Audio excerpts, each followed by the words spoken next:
सुप्रभात बच्चों। आशा है आप सब सपरिवार स्वस्थ एवं प्रसन्नचित्त होंगे।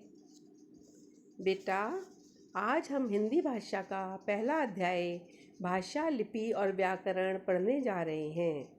इस पाठ के अंतर्गत हम भाषा किसे कहते हैं, भाषा के भेद, बोली क्या होती है, लिपि क्या होती है, व्याकरण से क्या तात्पर्य है और व्याकरण के कितने अंग हैं आदि बिंदुओं पर चर्चा करेंगे।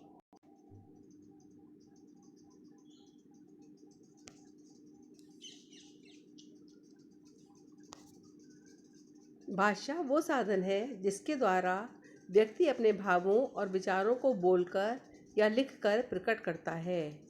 कुल मिलाकर भाषा भावों के आदान प्रदान का साधन है। साधारण शब्दों में अगर समझें तो जब हम अपने विचारों को लिखकर या बोलकर प्रकट करते हैं और दूसरे के विचारों को सुनकर या पढ़कर ग्रहण करते हैं तो उसे भाषा कहते हैं। मनुष्य कभी शब्दों, कभी सिर हिलाने या संकेत द्वारा भी अपने विचारों को अभिव्यक्त करता है, किंतु भाषा केवल उसी को कहा जाता है जो बोली जाती है या सुनी जाती है। यहाँ पर भी बोलने का अभिप्राय गूंगे मनुष्यों या पशु पक्षियों की बोली से नहीं, बल्कि बोल सकने वाले मनुष्यों के अर्थ में लिया गया है।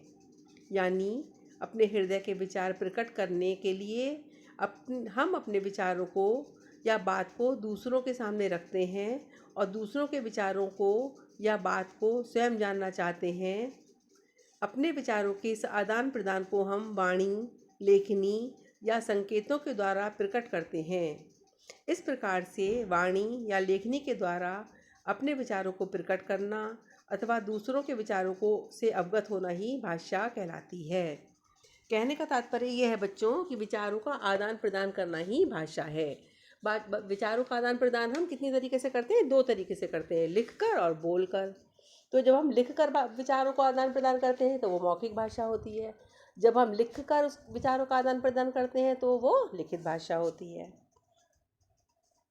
भाषा के मुख्यतः 2 रूप होते हैं, मौखिक भाषा और लिखित भाषा। मौखिक भाषा, भाषा के इस रूप में बोलकर अपने भाव प्रकट किए जाते हैं। भाषा का मूल रूप ही मौखिक भाषा है। पहले बच्चा मौखिक भाषा बोलना सीखता है। सबसे पहले जब बच्चा होता है तो वो बोलना सीखता है ना, अपने परिवार में। तो क्या होता है, वो मौखिक भाषा होती है। जैसे अध्यापक कक्षा में बोलकर पाठ समझाते हैं, कक्षा के विद्यार्थी सुनकर पाठ समझते हैं और उसके बाद हम उनकी बातों को सुनकर उत्तर देते हैं। तो ये सब क्या है? मौखिक भाषा। आपको पढ़ाया जाता है, पढ़ाने के बाद में आप पाठ को समझते हैं, समझने के बाद में आप उन छात्र जो है वो अध्यापक को उत्तर देते हैं प्रश्न पूछने पर। तो ये सब कौन सा रूप है भाषा का? मौखिक भाषा। ठीक है। अब भाषण देना, ये भी भाषा का मौखिक रूप है।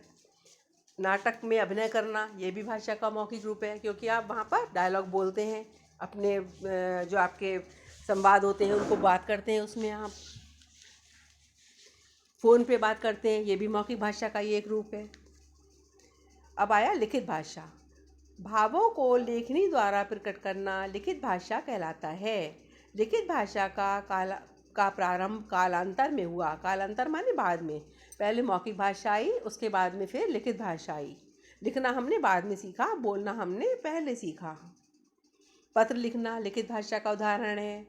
निबंध लिखना भी लिखित भाषा का उदाहरण है। टीवी में भाषा का लिखित रूप समाचार पत्र जो हम लोग सुनते हैं वो भी पहले लिखे जाते हैं, वो भी लिखित उदाहरण है। इंटरनेट के द्वारा आप मेल भेजते हैं, ईमेल भेजते हैं, तो ये भी भाषा के लिखित रूप हैं। अगला है लिपि।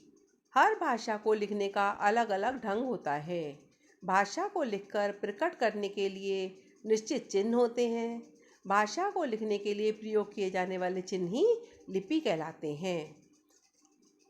तो जो भाषा लिखी जाती है तो हर भाषा का लिखने का तरीका अलग होता है। वो जो लिखने का तरीका होता है वही उस भाषा की लिपि कहलाती है। ध्वनियों के लिखित रूप में प्रकट करने के लिए निश्चित किए गए लेखक चिन्हों को लिपि कहते हैं। जो लेखन चिन्ह होते हैं उन्हीं को लिपि कहा जाता है कि कौन सी भाषा किस तरीके से लिखी जाएगी। लिपि की आवश्यकता क्यों पड़ी? अपने विचारों, भावों और ज्ञान को स्थिर, स्थायी और विस्तृत बनाने के लिए लिपि की आवश्यकता पड़ी। लिखित भाषा द्वारा ही ज्ञान के भंडार को अगली पीढ़ी तक पहुंचाया जा सकता है। अगर भाषा को लिखने की लिपि नहीं होती तो आज जो भी हम साहित्य पढ़ते हैं या जो भी हम इतिहास पढ़ते हैं वो हम नहीं पढ़ पाते। भाषा के लिखित रूप की वजह से और भाषा की लिपि होने की वजह से ही जो साहित्य हुआ उसको हम अगली पीढ़ी तक हस्तांतरित कर पाए। जो हमने पढ़ा वो आप पढ़ रहे हैं और जो आप पढ़ेंगे वो आपकी आगे वाली पीढ़ी पढ़ेगी। तो ऐसा क्यों हो पाया? हम अपने पुराने इतिहास के बारे में जानते हैं, अपनी हिस्ट्री के बारे में जानते हैं, अपने पूर्वजों के बारे में जानते हैं, तो कैसे जान पाए? इसी वजह से जान पाए क्योंकि लिखित भाषा के द्वारा ही ज्ञान के भंडार को अगली पीढ़ी तक पहुंचाया जा सकता है। और लिखने का जो ढंग था, जो लिखने का तरीका था, वो लिपि कहलाई। उसकी वजह से ही हम अपने साहित्य को के संचित कोश को संभाल कर रख पाए। ठीक है। अब हर भाषा की अपनी लिपि होती है। हिंदी भाषा की देवनागरी लिपि है, पंजाबी की गुरुमुखी है, संस्कृत की देवनागरी, मराठी की देवनागरी, अंग्रेजी की लिपि रोमन, उर्दू की फारसी या अरबी, नेपाली की देवनागरी, बांग्ला की बांग्ला, संथाली की देवनागरी, जर्मन की रोमन। 14 सितंबर सन 1949 को संविधान के अनुच्छेद 343 में हिंदी भाषा के प्रचार प्रसार के कारण हिंदी को अब भारत की राष्ट्रभाषा मान लिया गया, जो कि भारत की पहचान है और एकता और राष्ट्रीयता की भावना जागृत करती है। अब हम सबको मालूम है कि हिंदी हमारी राष्ट्रभाषा भी है और हमारी राजभाषा भी है ना। राष्ट्रभाषा तो इसलिए कि पूरा जो हिंदुस्तान है वो हिंदी बोलता है, और राजभाषा इसलिए है कि जो भी काम होता है ऑफिस में और हमारा जो साहित्य है वो उस जो किताबें लिखी जाती हैं, जो साहित्य लिखा जाता है और ऑफिस में जो कार्यालय में काम होता है वो सब हिंदी में होता है, तो वो राजभाषा हो गई। ठीक है।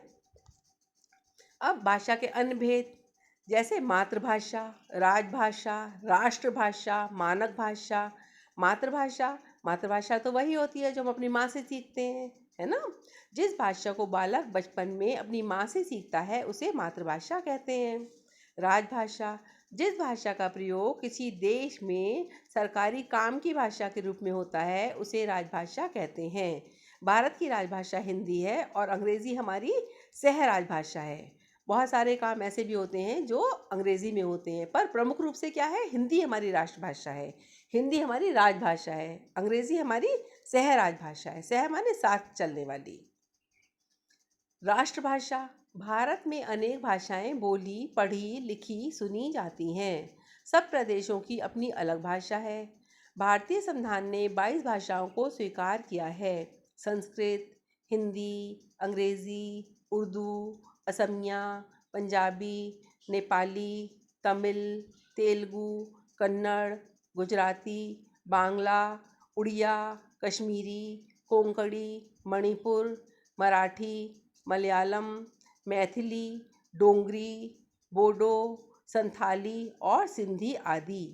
इन सभी भाषाओं का प्रयोग अपने अपने क्षेत्र में ही किया जाता है, पर हिंदी को पूरे भारत में बोला जाता है, इसीलिए इसे राष्ट्रभाषा कहते हैं। अपितु इस बात को लेकर काफ़ी मतभेद भी है। जो अपने क्षेत्र में बोली जाती हैं, जो अपने प्रदेश में बोली जाती हैं, वो भाषाएं क्या होती हैं, वो तो उनकी अपनी भाषाएं हो गई, है ना। जैसे पंजाब में पंजाबी बोली जाएगी, असम में असमिया बोली जाएगी, गुजरात में गुजराती बोली जाएगी। तो वो भाषाएं जो हैं वो राष्ट्रभाषा तो है। राजभाषा तो 22 हमारे देश में मानी गई हैं, लेकिन राष्ट्रभाषा जो है, जो सारे लोग बोलते हैं, जो पूरा हिंदुस्तान बोलता है, वो क्या है, हिंदी है। मानक भाषा मानक हिंदी हिंदी भाषा का ही मानक रूप होता है। इसे शिक्षा और कार्यालय के कामों आदि में प्रयोग किया जाता है। सभी भाषाओं के विविध रूप को मानक कहते हैं। मानक माने जिसको हमने स्वीकार कर लिया, मान लिया, है ना। जो भाषाएं लिखी जाती हैं उनके शुद्ध रूप को मानक भाषा कहते हैं। मानक भाषा में श्रेष्ठ साहित्य की रचना होती है, उसी में सरकारी कामकाज होते हैं, इसीलिए उसे साहित्यिक भाषा और राजभाषा भी कहा जाता है। बोली क्या होती है? भाषा और बोली में अंतर होता है ना। बोली भाषा का वो रूप है जिसका प्रयोग किसी विशेष जगह या स्थान पर ही किया जाता है। जिस बोली का संबंध जिस स्थान से होता है वह वहीं तक सीमित होती है। बोली का प्रयोग सिर्फ बोलचाल के लिए किया जाता है, लेखन कार्यों में इसका प्रयोग नहीं किया जाता। बोली में कुछ लिखा नहीं जाता है, सिर्फ बोली जाती है। जैसे भोजपुरी, हरियाणवी, राजस्थानी, बिहारी, गढ़वाली आदि ये सब क्या हैं? बोलियां हैं। इनका प्रयोग केवल इनसे संबंधित क्षेत्रों में ही होगा, है ना। राजस्थान में राजस्थानी बोली जाएगी, हरियाणा में हरियाणवी बोली जाएगी, बिहार में बिहारी बोली जाएगी, गढ़वाल में गढ़वाली बोली जाएगी। तो ये भाषा, ये जो बोली है ये अपने क्षेत्र में बोली जाएगी, ये देश में नहीं बोली जाएगी। ठीक है। भाषा के सीमित क्षेत्र में बोले जाने वाले रूप को बोली कहा जाता है। बोली थोड़ी थोड़ी दूर पर बदल जाती है। बोली का कोई लिखित रूप नहीं होता। बोली जो है वो सिर्फ बोली जाती है, इसका कोई लिखित रूप नहीं होता। लोकोक्तियाँ व मुहावरे बोली की ही देन हैं। बोली में लोकगीतों का बड़ा योगदान है, क्योंकि जो लोकगीत होते हैं वो उस क्षेत्र के पर्टिकुलर होते हैं, उस अपने अपने क्षेत्र के लोकगीत अलग अलग होते हैं। तो लोकगीत जो लोगों के द्वारा, उस क्षेत्र के लोगों के द्वारा गाए जाते हैं। और अच्छी तरीके से समझ लेते हैं बोली के बारे में। छोटे भूभाग में बोली जाने वाली भाषा को बोली कहते हैं। बोली को भाषा का प्रारंभिक रूप माना जाता है। बोली भाषा का स्थानीय रूप होती है। हम जानते हैं कि हर 10 किलोमीटर के बाद बोली बदल जाती है। हर क्षेत्र की बोली अलग अलग होती है। भारत में एक बहुत पुरानी कहावत भी है कि कोस कोस पर बदले पानी, 4 कोस पर बानी। मतलब पानी तो हर क्षेत्र का थोड़ी थोड़ी दूर पर उसका स्वाद बदल जाता है, और जो बानी मतलब वाणी है, जो बोली है, वो हर 4 कोस पर बदल जाती है। अर्थात यहाँ कोस कोस पर पानी बदल जाता है और 4 कोस पर वाणी। वाणी मतलब बोली। कोस क्या होता है? दूरी नापने की इकाई। एक कोस में कितने किलोमीटर होते हैं? 3 किलोमीटर। भाषा व्याकरणिक नियमों से बंधी होती है, लेकिन बोली स्वतंत्र होती है। हमारी भाषा में तो व्याकरण के नियम होते हैं। जब हम किसी भी शब्द को बोलते हैं, किसी भी वाक्य को बोलते हैं, तो उनका जो रूप है वो व्यवस्थित होना चाहिए, तब वो उसका वाक्य माना जाएगा। वो व्याकरण के अनुसार उसमें शुद्धता होनी चाहिए। लेकिन बोली जो होती है वो स्वतंत्र होती है। व्याकरण, भाषा के शुद्ध रूप का ज्ञान व्याकरण के द्वारा होता है।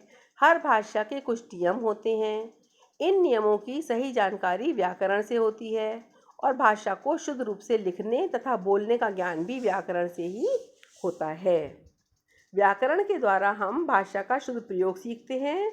हर भाषा के अपने अपने नियम और अपनी अपनी व्यवस्था होती है। हिंदी भाषा के व्याकरण के अलग नियम हैं, अंग्रेजी भाषा की व्याकरण के ग्रामर के अलग नियम हैं, है ना। तो भाषा की शुद्धता और एक रूपता बनाए रखना ही व्याकरण का काम होता है। व्याकरण के रूप, व्याकरण के 4 रूप होते हैं। व्याकरण के अंतर्गत हम क्या क्या पढ़ते हैं? वर्ण विचार, शब्द विचार, पद विचार और वाक्य विचार। वर्ण एक अल्फ़ाबेट, छोटे से छोटी इकाई, है ना। शब्द, वर्णों को जोड़कर जो शब्द बनता है, जैसे र, अ, म, राम। ठीक है। पद परिचय, पद माने भी शब्द होता है, और वाक्य माने सेंटेंस, जब वाक्य विचार। वर्ण विचार, इस विचार में वर्णों के उच्चारण, रूप, आकार, भेद, वर्णों को मिलाने की विधि और लिखने की विधि बताई जाती है। शब्द विचार में क्या पढ़ते हैं? इस विचार में शब्दों के भेद, व्युत्पत्ति, रचना, रूप, प्रयोगों, उत्पत्ति आदि का अध्ययन करवाया जाता है।